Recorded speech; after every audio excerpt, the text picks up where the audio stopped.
Houston Rockets and the fight that they put up. Obviously, nobody had them being a second seed. I think after last year missing a play-in, I definitely had us being in the playoffs. But to be like, I knew without a shot of a doubt we was going to be a two seed. I didn't see that. So hats off to Ime Udoka and what he's building, the foundations he's building with that program. Uh, and so yeah, man, salute to our Rockets on a it was a great season. I know we pissed off, and I'm somebody who like I didn't just absorb the loss from Game 7, but like I went all the way back to when we just recently lost to the damn Florida Gators in the national championship. So like it's just like Houston, like we are due and overly owed a championship, bro. The city deserved one. We've been needing one, man. Um, but yeah, man. Again, man. Shout out to you. Your respect or don't respect presented to you by your logo here. So get at us if you want to sponsor. Get place an ad on the podcast. We definitely appreciate it and would love to work with you out there with a business that's listening. Uh, We'd love to. don't respect Jalen Green. I absolutely 1010%. Wow. I do not respect your performance in the playoffs, but I will say this in the same breath of saying that. I whether I want to or not, I believe that it's absolutely fair and I believe that we absolutely have to give you grace even after a horrific performance that doesn't even feel like it warrants to be able to be given grace. But you deserve grace. However, I do not respect your first playoff series performance. I have a lot of thoughts about Jalen Green's situation, but I equate his playoff performance to a guy who's great in pickup basketball. And the second he has to now go over to organized basketball, he doesn't know what to do. I feel like that's a great analogy for how Jalen Green performed in the playoffs. Regular season is great, right? You know what I'm saying? Like you playing mediocre teams throughout the league. Y'all got y'all foundation built in, like, back to back, night to night teams are tired, so they're not gonna play you tough. We all know there's a regular season level and then there's a playoff level of intensity. And he flat out wasn't ready. He verbally said himself the lights were too bright, the court seemed bigger than normal going into game 1 at home. If you feel like that at the crib, I knew game 3 you was gonna not perform well because what you going if you can't perform game 1 at the crib, I know being your first playoff game on the road is gonna be catastrophic. Um, so yeah, Jalen Green, you deserve grace again. But my brother, you better be an all-star next year. Because if you are not even close to being an all-star On next whatever year, team you on, because you may not be on this team. you are running the risk after this playoff performance, because you're only good as your last playoff performance or your last Bradley game. Bill playoff arc or Bradley Bill player arc in regards to career journey. This I will heard that on social media.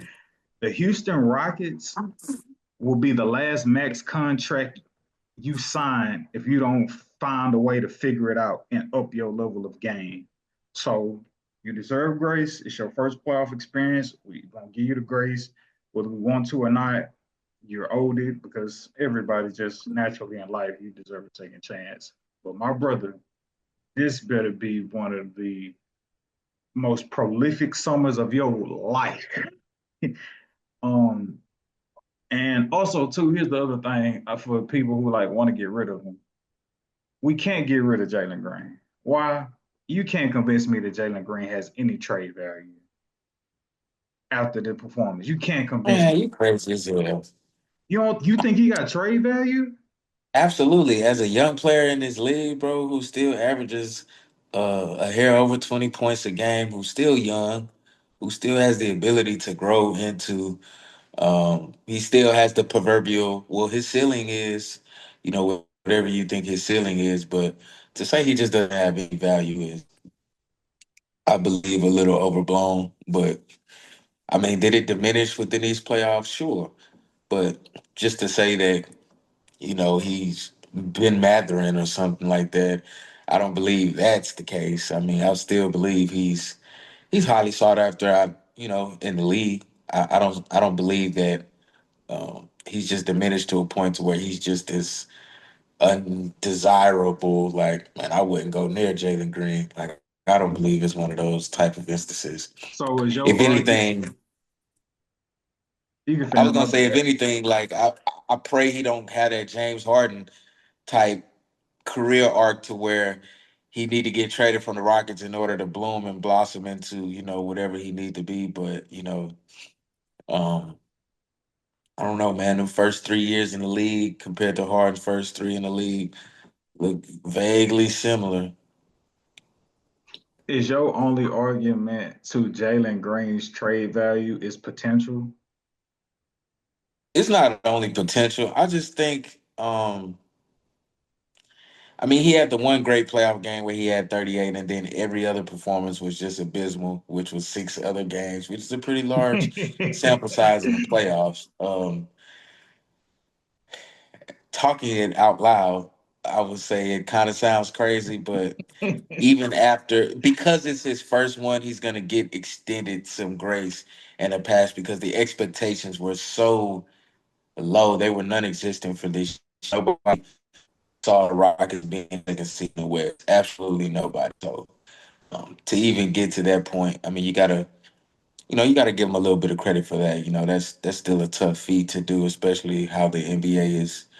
You know, um, how the NBA is currently today. So I don't want to just kill Jalen Green's hopes and dreams currently, but it was a shaky ass first playoff run for sure. Like, he definitely has room to improve. I was like, that might be an insult to Shaky.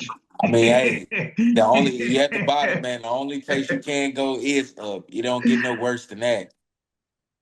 That's fair. Okay. I still don't feel like when we talk about trade value, does he have some? Okay, he got some, but I don't think he has trade value in the sense we're going to trade him away for pieces that could put us into like championship play. I don't believe that because I feel like if we're looking at it through that lens, if you would say if he just has a decent playoff run, I feel like his trade value is through the roof, through the One moon, thousand right? And percent. then if he has a decent playoff run, are we even talking about trading him? We not. It's If he has a my point. decent playoff run, we're in the second round. We're playing right now. If he has a decent playoff run, My point. uh, but I don't. If I'm a GM, and we've seen a lot of, Do you think that's the best he's gonna be? Do you think that's peak Jalen Green in the playoffs?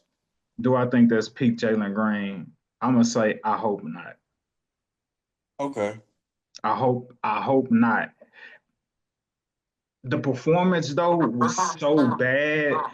It's hard to write it off. It's hard to just hang your hat on.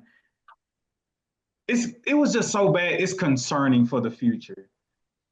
And I say that from a perspective of like, this wasn't a guy, this wasn't a performance where, dang, he was really struggling shooting. He was being benched as a max player, as a number one option. He was benched. That don't say like when your head coach, when you're supposed to be the head honcho, the number one option, you got the rookie, you got the max contract. This is supposed to be your team, and you get benched. That is so alarming. I don't. It's not easy to just be like, this is your first one, or I just think you're gonna bounce back. Like, bro, you got benched. Like, and forgive me for sounding like a broken record. But like, if you're $100 million guy and you get benched, I don't know what type of trade value is to come of you because a team would essentially be saying, "We watch you get benched in the playoffs as $100 million guy, and we're just to acquire you, and we just to acquire you for you to like." not be $100 million guy for us because we don't pay you for the regular season. We pay you for your production. And again, all this is like in the moment feelings, whatever. Like next year we could be singing a new tune. We hope we're singing a new tune next season, right? Because at this point, the playoffs are like expected of us at this point, right? So it's like there's no more little kid woo doo woo. You know what I'm saying? It's just like I used to feel like, oh man, we're a brewing Boston Celtics type foundation that we're building. But I don't think Jalen Brown and Jason Tatum ever played that horrible, bro. It's I don't know, bro. Yeah, they did. They had some really great playoff runs, even in their rookie season Yeah, together when they man. first years together. So And if he just gives us another game, bro, he didn't even have to be great for all seven. If he could just be good for one more game, bro, I believe we're in the second round. And I'll take it on the chin with us like losing in the second round. I think I'm just mad at the fact that it's not like we got washed. Those games were winnable. That's what hurt me.